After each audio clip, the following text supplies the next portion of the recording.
The Stuarts, a family allergic to good decisions. Hey guys, tonight we're going to drift back into one of history's most unlucky families. So find a comfortable spot, dim the lights, take a slow breath, and let's quietly step into the long corridor of royal disasters known as the House of Stuart.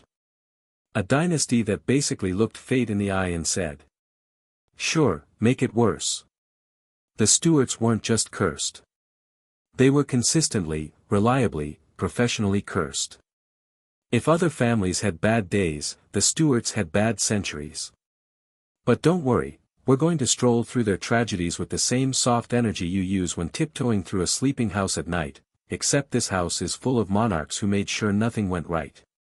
So, let's start drifting back to the early 1600s, where the family's luck began to show its true nature.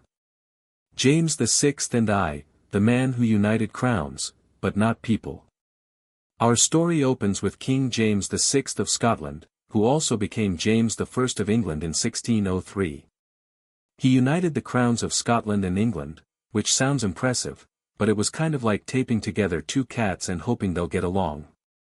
James himself was a nervous, twitchy, anxious man, raised on a steady diet of assassination attempts in Scotland. He grew up expecting to be murdered at any moment, a reasonable fear, given Scottish politics resembled a particularly violent group project where everyone brought knives. By adulthood, James had developed a strange combination of extreme paranoia, clingy emotional attachment to his favorite male courtiers, constant fear of loud noises, and the posture of a man who had run out of serotonin in 1587 and never replenished it. But despite all that, he genuinely had dreams of peace, unity, and writing books about demonology. Yes, James wrote a whole guidebook on witches. Because nothing says stable king like obsessing over imaginary enemies while ignoring the real ones. Still, he did manage to keep the country mostly calm. Which means, in Stuart terms, he was practically a miracle worker. But royal luck demands balance. And with James's children, the cosmic punishment began. Prince Henry, the one good thing, naturally, he died early. James's eldest son, Prince Henry Frederick, was everything a future king should be. Charismatic, handsome, athletic, disciplined, and, most suspiciously, well-liked. People adored him. They wrote poems about him. They pinned all their hopes of the kingdom on him. So of course the universe said, nope. Henry died at age 18 of what was probably typhoid fever. Just, casually removed from the timeline like an inconvenient footnote. The nation went into mourning. Even his little brother cried, though Henry's friends claimed Charles mostly cried because he realized he would now have to become king someday. And Charles was not built for that job. With Henry gone, the Stuart curse officially clocked in for its first shift. Charles I, a walking disaster in slow motion. Prince Charles was shy, painfully awkward, and spoke with a stammer so stubborn it practically had diplomatic immunity. He was the kind of man who misunderstood people, miscommunicated constantly, thought compromise was a heretical word, and believed he was morally correct at all times. Which is a very relaxing combination if you're a monk. And a very destructive one if you're running a kingdom. Charles became king in 1625, inherited all his father's political problems, and then, in true Stuart fashion, made each of them worse. He argued with Parliament. Then dissolved Parliament. Then needed money, so he brought Parliament back. Then fought with Parliament again. Then dissolved it again. He essentially treated Parliament the way a toddler treats a toy he doesn't like, throw it away, then cry because you want it back. He also had the terrible Stuart habit of choosing favorites, men who wielded enormous power but lacked all common sense, and the people hated them. His most infamous favorite, the Duke of Buckingham, had the diplomatic finesse of a golden retriever in a china shop. Meanwhile, Charles's marriage to Henrietta Maria of France produced children but drove the English Puritans insane, because she was unapologetically Catholic. And in 1600s England, Catholic was basically synonymous with the villain in a conspiracy thriller. So tension rose. And kept rising. And Charles, instead of calmly diffusing conflict, poured lighter fluid on every argument. It was almost impressive how fast he could turn a political disagreement into a national crisis. Sliding into chaos, the English Civil War, quiet version. We won't dramatize the war, this is a bedtime script. So just imagine two sides slowly, reluctantly turning a long, exhausting family argument into a battlefield. It started small.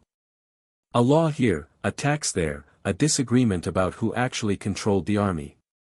But the Stuart curse? It hates ambiguity. It prefers large, dramatic gestures. So by 1642, the kingdom broke in two. Royalists, supporting Charles. Parliamentarians, supporting the idea that maybe the king should stop acting like a divine toddler. Years of slow, grinding war followed. Villages split. Families split. Even the weather seemed split, always dreary, as if England itself was sighing. Charles, meanwhile, believed with serene confidence that God was on his side, even as he lost every major advantage. He negotiated badly. He trusted the wrong people. He surrendered at the worst times. If life is a maze, Charles managed to hit every dead end simultaneously. Eventually he was captured, put on trial, and, in a moment that would become the historical equivalent of a giant neon sign flashing, cursed family, executed by his own subjects in 1649. No big surprises there. If there was a way to lose a kingdom, the Stuarts were going to find it. Charles II, the fun one who tried to outrun the curse. After Charles I lost his head, the monarchy collapsed. England experimented with being a republic for over a decade. But, as it turned out, people eventually missed the comforting dysfunction of royalty. So in 1660, Charles I's son, Charles II, returned from exile to become king. Charles II was the opposite of his father. Charming. Funny. Relaxed. Allergic to responsibility. And extremely committed to extracurricular activities involving mistresses. He basically treated kingship as a part-time job with flexible hours. The man's charisma was so strong that he could walk into a burning building, trip over a bucket, and people would still applaud. But the curse? Oh, it stayed. Charles II had. Wars he didn't plan. Fires he didn't prevent. Plagues he couldn't control. Political headaches he avoided. And no legitimate heirs. His brother James was next in line, and he was. Well. James. Think of the worst political appointment you've ever seen. Now imagine that person is put in charge of an entire kingdom. James II, the man who speedran losing a throne. James II was stubborn, devoutly Catholic in a very anti-Catholic country, and believed people would accept his authority simply because he believed in it. Spoiler, they didn't. He alienated Parliament. Angered Protestants. Worried his own allies. And made the kind of decisions where even his advisors went, "Are you sure? Really? You want to sign that?" When his son was born in 1688, a Catholic male heir, everyone panicked. Because one Catholic king was bad enough. 2. That was an entire prophecy. So Parliament quietly invited James's Protestant daughter Mary and her Dutch husband William to casually take over the country. James fled. No civil war. No dramatic battles. The Stuarts managed to lose a throne without even putting up a fight. It was the most passive-aggressive overthrow in British history, the exiled Stuarts, pretenders, misfortune and endless almosts. Welcome back. Settle in. Maybe loosen your shoulders a bit. Because tonight, we float into the afterlife of the Stuart dynasty, not literally, but politically. The era when they were kings without kingdoms, heirs without hope, and dreamers without. So let's drift into the quiet, dimly lit exile of the new self-declared king. James II in exile, still a king. Mostly in his own imagination. After fleeing England, James II set himself up in France, where King Louis XIV politely tolerated him. Louis didn't actually like James. But supporting him annoyed England, and for Louis, that counted as a hobby. James spent his days praying, writing long, self-righteous letters, and insisting that he was still the rightful king. Which is adorable, in a softly tragic way. In exile, James became more religious, more stubborn, and more convinced that England had simply made a silly little mistake that would soon be corrected. England, meanwhile, had moved on like a newly single person who suddenly discovered they enjoy brunch again. James kept waiting for a miracle. He kept waiting for a rebellion. He kept waiting for divine intervention. Honestly, he kept waiting for anything. Nothing arrived. He faded away in 1701, leaving behind a dynasty that still believed they could make a comeback. Despite the universe giving them a polite but firm no. The old pretender, James Francis Edward, a king at birth, a pretender forever. If you thought the Stuart story might get less cursed in the next generation. Oh no. The cosmic suffering continues with James Francis Edward Stuart, often called the Old Pretender. James III, if you asked his fans. Absolutely not James III, if you asked literally anyone else. James Francis Edward was born in 1688, the exact event that triggered panic in England and dethroned his father. Talk about being born with bad vibes. The poor kid never ruled anything except maybe the household dinner schedule. But he was raised from infancy to believe he was the rightful king. He would reclaim the throne. And God personally endorsed this plan.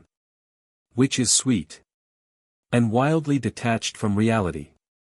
He grew up in France, surrounded by old men insisting he was destined to be king. It was like being raised inside an overly enthusiastic fan club for a sports team that never wins a single game.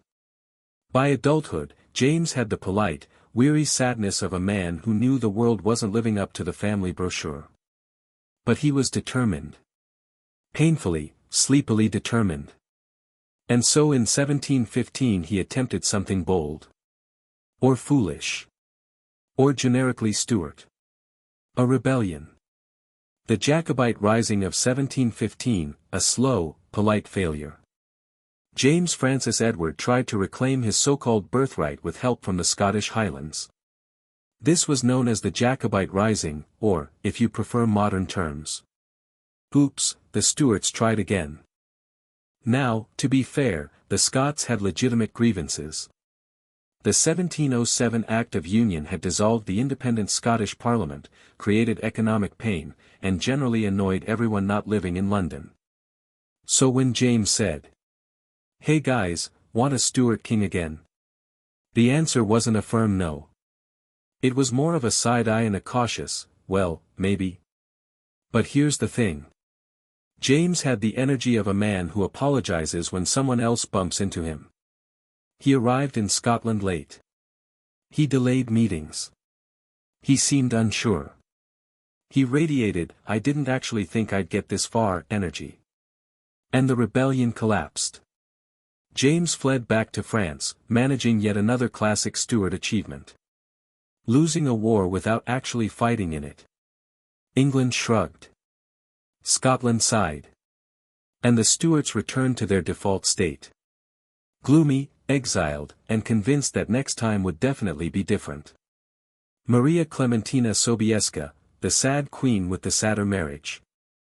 Now, the old pretender eventually married a Polish princess named Maria Clementina Sobieska, granddaughter of the hero who saved Europe from the Ottoman siege. She was brave, strong-minded, and elegant, which made her presence in the Stuart family feel a bit like placing a swan in a room full of mildly confused chickens. Their marriage, naturally, was miserable. Maria Clementina was Catholic, cultured, proud, and emotionally fragile. James was Stubborn. Gloomy. Indecisive. And always convinced he was one miracle away from ruling England. She spent much of her life depressed. Separated from her husband. Writing miserable letters. And having breakdowns. Which, to be honest, was on brand for a Stuart-in-law. But she did manage to contribute something to history. 2 sons who would continue the family tradition of hopeful failure. Charles Edward Stuart, Bonnie Prince Charlie, the beautiful disaster. Let's float gently toward one of the most romanticized figures in British history. Charles Edward Stuart, son of the Old Pretender. People called him Bonnie Prince Charlie. The young pretender. Handsome enough to distract from his terrible decisions. He grew up charming, confident, and delusionally optimistic, the Stuart curse in its purest form. From childhood he was told, "You will be king. You will reclaim the throne. God chose you." And Charles believed it with the energy of a man who had never once seen the universe follow a Stuart plan. In 1745, he launched the most famous Jacobite rebellion. And for a moment, just a moment, he almost pulled it off. His army marched deep into England. People panicked. London worried. The government prepared escape plans. But just as victory glimmered on the horizon, the Stuarts remembered who they were. Charles hesitated. His commanders argued. Supplies ran low. He turned back to Scotland. And then came Culloden, the battle most famously summarized as everything went wrong at once. The Jacobites were outgunned, exhausted, poorly positioned, and relying on one last burst of miracle energy that simply did not exist. The result was brutal. Fast. Final. The Stuart dream died in a muddy field outside Inverness. Charles fled into the Highlands disguised as anything that wasn't a prince. A servant. A woman. A random fisherman. A man pretending he knew where he was going. His escape became legend. But legends are polite. Reality was exhausted, wet, cold, and mostly humiliating. After Culloden, the long, slow, alcoholic decline. You might expect Charles, after losing everything, to rebuild his life with wisdom and calm reflection. No. Absolutely not. This is a Stuart. Charles spiraled. Drinking excessively. Fighting with everyone. Blaming others. Alienating allies. And slowly morphing into a bitter, regret-soaked version of himself. The once charming prince turned into an irritable recluse who scared dinner guests and scared off lovers. He married late, had no legitimate children, and spent most of his final years ill, lonely, angry, and ranting about how he should have been king. It was the kind of quiet tragedy that even the universe looked at and said, "Yeah, that's enough." Henry Benedict Stuart, the last Stuart, a Kenyan name, a cardinal in life. Charles's brother, Henry Benedict Stuart, lived a much calmer life, because he saw where this dynasty was heading and wisely stepped away from the circus. He joined the Catholic Church. Became a cardinal. Lived in Rome. Avoided wars, rebellions, and 3 a.m. dynastic breakdowns. The Church called him Cardinal York. Jacobite loyalists called him Henry IX. He called himself exhausted, probably. He watched his family fall apart from a distance. He buried relatives. He received no support from Europe. He ended life as a quiet, dignified, lonely man, the final ember of a burnt-out dynasty. He died in 1807, ending the direct male line of the Stuarts. A family that once ruled 3 kingdoms, now reduced to a single elderly priest in Rome. Softly fading away. Soft food, sore mouths, and very medieval solutions. Hey guys. Tonight we're drifting back into the Middle Ages. So, dim the lights, settle in, maybe grab a warm drink, preferably something soft, like soup, because that's very on theme for what we're talking about tonight. And our topic is one of those strangely relaxing, slightly gross, but entirely fascinating questions that history quietly hides under its cloak. How did people without teeth eat in the Middle Ages? Because let's be honest, medieval dentistry was basically good luck, buddy, and tooth decay was less of a possibility and more of a lifestyle. By age 40, many people had lost so many teeth they could whistle accidentally while breathing. But life didn't stop just because your mouth resembled a half-collapsed castle wall. You still had to eat. Every day. Preferably without dying halfway through your meal. So tonight, let's float through this world together, a world of mushy soups, creative kitchen hacks, royal tooth problems, and peasants who just tried to chew whatever life threw at them, with whatever teeth they had left. We're not rushing. We're not dramatizing. We're just drifting. Let's begin. The medieval mouth, a slow-motion disaster. Before we talk about what they ate, we need to glide gently through why so many medieval mouths were falling apart like old thatched cottages in a storm. Tooth decay has been around forever, but medieval Europeans pushed it to Olympic levels. Flour was rough and full of tiny stones, which worked like nature's own sandpaper inside your mouth. Bread was basically edible gravel.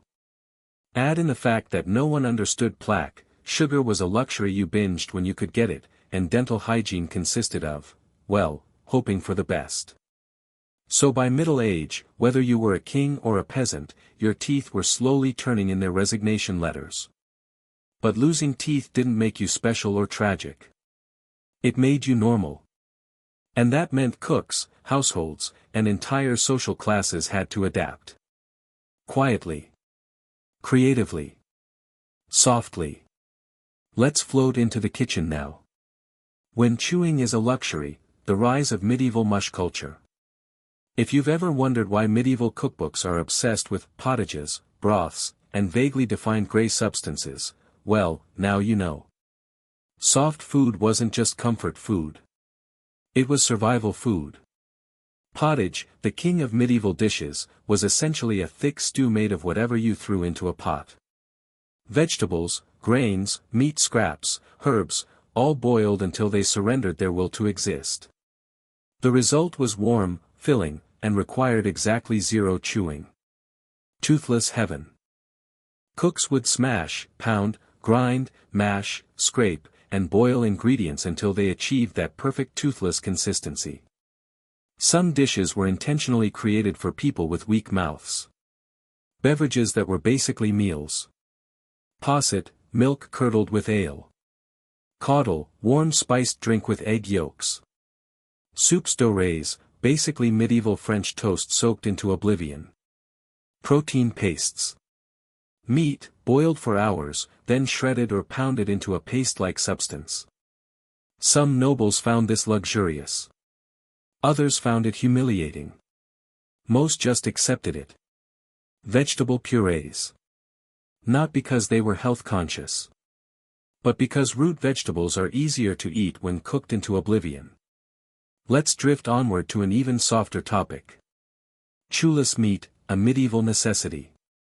Medieval people loved meat, but meat loved to fight back. Tough, sinewy, and hard to chew, medieval meat was not the soft, farm-raised delicacy we know today. Cows spent their lives walking around fields, not lounging in barns getting marbled like wagyu. So for the toothless. Boil it. Boil it again. Boil it until your ancestors feel it. Eventually, it would become soft enough that even a mouthful of gums could manage it. Sometimes cooks shredded it so finely that it resembled a medieval meat smoothie. Not appealing, but very practical. Royal kitchens went a step further. Some records show dishes where meat was mixed with bread crumbs, eggs, and broth to create savory puddings. Yes. Medieval meat pudding. Let that image sit with you for a moment. Alright. Moving on. Spoons, the toothless person's best friend. Forks were late to the medieval party. Knives were dangerous for the clumsy or elderly. But spoons? Spoons were essential. Most households had wooden spoons. Wealthy families had silver spoons, which always tarnished because medieval people did not understand chemistry. But the point is, if your mouth couldn't chew, your spoon would carry your meal to safety. Everything, soups, beaten eggs, bread-soaked beer, mashed vegetables, pureed peas, passed through the gateway of a spoon.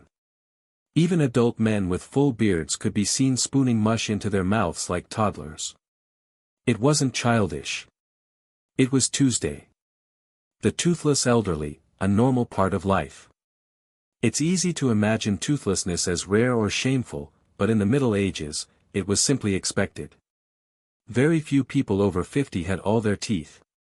Many had none. Some had two heroic teeth fighting for their lives in the back. And because families lived together, caring for toothless grandparents was just part of the rhythm of daily life. Meals were adjusted. Textures were softened. Time slowed down. Medieval life already moved at a gentle pace, eating without teeth simply matched the rhythm. Let's drift, slowly, toward another part of the story. Religious fasting, a surprising toothless advantage. During fasts, medieval Christians ate a lot of thin soups, porridge, mashed peas, fish cooked until it surrendered. Accidentally. Fasting diets were perfect for the toothless. Religious rules became culinary blessings for people who couldn't chew. Which is kind of ironic. But also very medieval. Feasts and banquets, the quiet struggle at the high table. Imagine sitting in a grand hall covered in tapestries. Roasted boar. Hard crusts. Whole birds. Crunchy nuts. Hard pears. Everything requires chewing. But you have the teeth of a haunted scarecrow. What did nobles do? They adapted. They drank more wine and broth. They avoided tough cuts of meat. They chewed slowly and quietly, hoping no one noticed. They used knives to shred their food into tiny pieces. Some nobles simply didn't eat much at feasts. They showed up for the social experience, not the menu. The food might have been dazzling. Their dental situation was not. Children, and why their diets were basically toothless starter packs. Children in the Middle Ages went through a predictable culinary timeline. Milk. Soft grains. Mashed vegetables. Thin soups. More milk. Soft bread. Pottage. They didn't get adult food until later. Which meant that for children and the elderly, the diet often looped back to the same place. Soft food. Warm food. Mostly edible. Mostly chewless. A gentle food cycle for a non-gentle world.